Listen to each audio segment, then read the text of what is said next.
அனைவருக்கும் வணக்கம். அம்மையப்பன் ராஜநாடி ஜோதிடம் மூலம் உங்கள் அனைவரையும் சந்திப்பதில் பெரும் மகிழ்ச்சி. நாம் தினப்பலனோடு சில ஜோதிடம் சம்பந்தப்பட்ட விஷயங்களை பேசி வருகிறோம். அந்த வகையில் இன்று நாம் பார்க்க இருப்பது வழக்குகளும் திடீர் அறுவை சிகிச்சைகளும் ஏன் ஏற்படுகிறது ஜாதக ரீதியாக. பொதுவாக திடீர் நோய்கள் இந்த மாதிரியான விஷயங்களுக்கு எந்த மாதிரியான காரணமாக பெரும்பாலும் இருக்க முடியும். இப்படிப்பட்ட அமைப்பு தான் சிறிய வயதில் 5 வயது முதல் 12 வயது வரைக்கும் அடிக்கடி ஜுரம் வருவது, சாப்பிட்டால் வாமிட் வருவது மாதிரியாக இருப்பது. இந்த மாதிரியான அமைப்பு கூட இப்பொழுது நாம் பேச போகிற அமைப்பில்தான் இருக்கும். ஒரு ஜாதகத்தில் சில குறிப்பிட்ட அமைப்புகள் இருந்தால் ஏதாவது வழக்குகளில் மாட்டிக்கொள்ளுவது மாதிரியாக அமைந்துதான் விடுகிறது. அதாவது சிறிய வயதில் அடிக்கடி சளி, வாந்தி, நோஞ்சான் உடல்வாகு, அதாவது பலவீனமான உடல் போன்ற அறிகுறிகள் இருப்பது இந்த அமைப்பு உள்ள ஜாதகர்.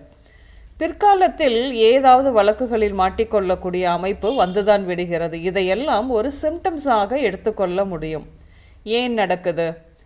இதே மாதிரியாக அடுத்தவர்களுக்காக உதவி செய்வது, அடுத்தவர்களுக்காக குறிப்பாக நம்பகத்தன்மை தெரியாதவர்களுக்கு ஜாமீன் ஷூரிட்டி போடுவது அல்லது பிணை நிற்பது பிற்காலத்தில் சட்ட ரீதியான பெரிய சிக்கல்களையும் பொருளாதார இழப்புகளையும் உண்டாக்கும். அத்தகைய உதவி செய்ததை, அந்த ஷூரிட்டி போட்டதை கூட மறந்துதான் போய்விடும். ஆனாலும் கடனாளிகள் தவறு செய்யும் பொழுது வழக்குகள் பாய்ந்து மாட்டிவிடக்கூடும். ஒரு ஜாதகத்தில் இந்த மாதிரியான வழக்குகள், பார்ட்னர்ஷிப் துரோகங்கள், இதையெல்லாம் குறிப்பது செவ்வாய்.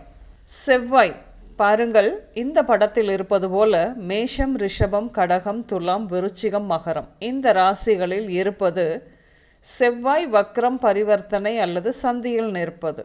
இந்த மாதிரியான அமைப்பிற்கு சாதாரணமாக உடல்நிலை மற்றும் வழக்குகள் வரும் வாய்ப்புகள் உண்டு. இதே பெண்களுக்கு திருமண வாழ்க்கையில் பிரச்சனை கொடுக்கும் இந்த அமைப்பு இருக்கும் பொழுது, இந்த செவ்வாய் குருவோடு 1, 5, 7, 9 இணையும் பொழுது, திரிகோணத்தில் இணையும் பொழுது நாம் பார்த்த மாதிரியாக சிறிய வயதில் அடிக்கடி மருத்துவமனைக்கு போவதாக அமைந்துதான் விடுகிறது.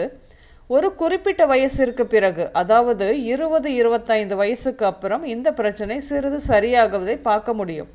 ஆனால் 26 28, 29 இந்த மாதிரியான வயதுகளுக்கு பிறகு ஏதாவது சிறிய வகையில் சைனஸ், சிறிய கட்டிகள் இந்த மாதிரியான அறுவை சிகிச்சை மாதிரி வந்து சரியாகும். சிலருக்கு இது அடிக்கடி கூட நடக்கும்.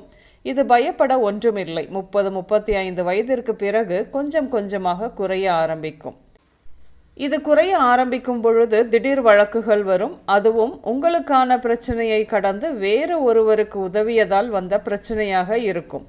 இது ஒரு வகை. அல்லது சொத்து பிரச்சனைக்காக வழக்குகள், அண்ணன், அக்கா, தங்கைகள் இப்படியாக வழக்குகள் போடுவது கூட இந்த மாதிரியாக அமைந்துவிடும்.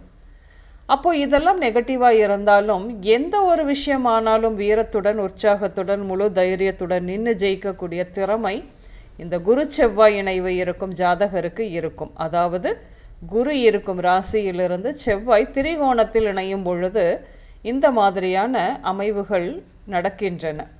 இவர்களுக்கு ரொம்ப அவசிய தேவை அப்படிங்கிற காலங்களில் உடன் பிறந்தவர்கள் உதவுவார்கள். இப்படியாக செவ்வாய் அமர்ந்த இடம் பொறுத்து நாம் சில பலன்களை எடுக்க முடியும். அதே போல் குரு செவ்வாயோடு திரிகோணத்தில் இணையும் பொழுதும் சில விஷயங்கள் நமது வாழ்க்கையில் நடக்கத்தான் செய்கின்றது. இனி வரும் காலங்களில் நிறைய பேசுவோம். நான் உங்கள் ராஜநாடி ஜோதிடர் சுசீலா பூதத்தான், அம்மையப்பன் ராஜநாடி ஜோதிடம், கோவை. நன்றி, வணக்கம்.